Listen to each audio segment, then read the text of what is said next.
एक young aspirant की life में रेज्यूमे एक बहुत ही बड़ा डॉक्यूमेंट होता है and I believe a good resume can cast a positive impression but the problem is how do you create a very powerful resume.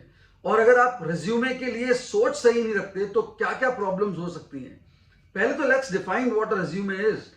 Resume का सिंपल मतलब होता है chronological depiction of your revealed talent over a period of time. मतलब ये हुआ कि इतने सालों में जो आपने परफॉर्मेंस दी है एज अ ग्रेजुएट स्कूलिंग से इवॉल्व होते हुए, आपको क्रोनोलॉजिकली मतलब सीक्वेंशियली उनको एक पोटेंशियल एम्प्लॉयर पोटेंशियल रिक्रूटर के सामने रखना है।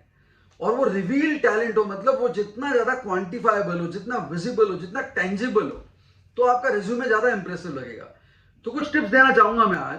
सबसे पहले, आपका रिज्यूमे एक पेज से ज्यादा नहीं बड़ा होना चाहिए। बहुत ही, अगर आपके पास 5 इयर्स प्लस वर्क एक्सपीरियंस है ग्रेजुएशन के बाद फुल टाइम पेड, तो आपका रिज्यूमे शायद एक पेज से बड़ा हो सकता है। उसमें भी अवॉइड करना चाहिए and lot of people are able to manage it well. एक पेज का रिज्यूमे हमेशा ध्यान रखिए। Don't be a paper tiger making 2 pages long resume. It will not really help you because आप ओवर क्लेम करेंगे। और इसीलिए मैंने वर्ड यूज किया है, बिकॉज जो आप क्लेम करते हैं अगर आप उसको सब्सटेंशिएट नहीं करते इंटरव्यू में तो फिर वो नेगेटिवली रिफ्लेक्ट करता है। दूसरा, कोशिश कीजिए कि आप इन बातों को अवॉइड करें। कई लोग जब अपना रिज्यूमे बनाते हैं तो लिखते हैं कुछ चीजें, नेशनैलिटी। नाउ इंडियन है आप और आपका रिज्यूमे उसको रिफ्लेक्ट करता है बहुत अलग चीजों के कारण, तो जरूरत नहीं है। आपकी हाइट, अनलेस आप कैबिन क्रू के लिए जा रहे हैं, आपकी हाइट की कोई सिग्निफिकेंस नहीं है। Colour of your eyes, colour of your hair doesn't really mean anything. तो रिलीजन, मुझे लगता है इन सब बातों से अवॉइड करना चाहिए और इनको लिखना ही नहीं चाहिए। तीसरा, mission statement, objectives, strengths and weaknesses, ये 3 ऐसे पैरामीटर्स हैं जो बहुत सारे लोग एडवाइस करते हैं कि आप लिखिए। My advice is avoid these. Now reasons are there. Mission और ऑब्जेक्टिव एक बहुत ही ब्रॉड फिनोमिनन है जिसको क्वांटिफाई करने के लिए, रिसाइट करने के लिए आपकी सोच बहुत क्लियर होनी चाहिए।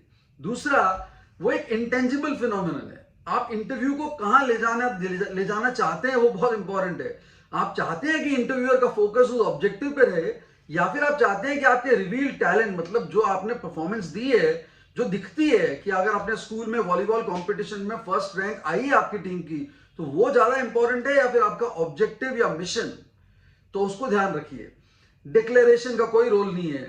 उसके अलावा strengths and weaknesses, lot of people write strengths, too many strengths and few weaknesses.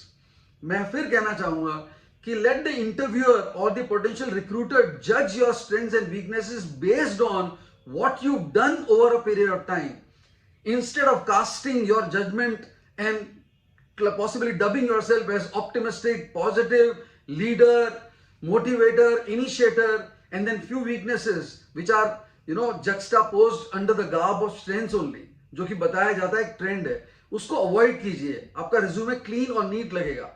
चौथा, क्वांटिफाई कीजिए हर चीज को। कोशिश कीजिए कि नंबर्स यूज करें। कितने लोगों में आपकी 3rd rank I, out of how many people. आपकी परफॉर्मेंस स्पोर्ट्स में किस लेवल पे किस तरह से रिफ्लेक्ट करती है। सो नंबर्स, रिलेटिव बहुत इंपॉर्टेंट है। तो जब रिलेटिव दिखाना है तो आपका out of how many, that is very important.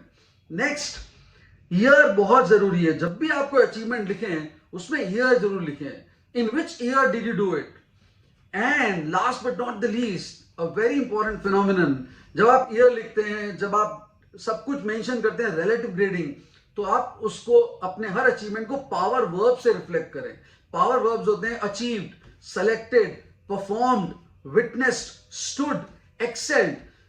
उससे आपका बायोडाटा बहुत इंप्रेसिव लगता है। Power verbs and power end of course adjectives, बहुत पावरफुल एडजेक्टिव्स अगर आप यूज करते हैं। इन बातों का ध्यान रखिए और इन्हें रैप अप कीजिए अच्छे स्पेल चेक से, ताकि आपका कोई भी छोटी spelling mistake can possibly cost a bad impression. इन बातों का ध्यान रखिए। I am sure a good resume will land you into a good organisation. Enjoy, take care.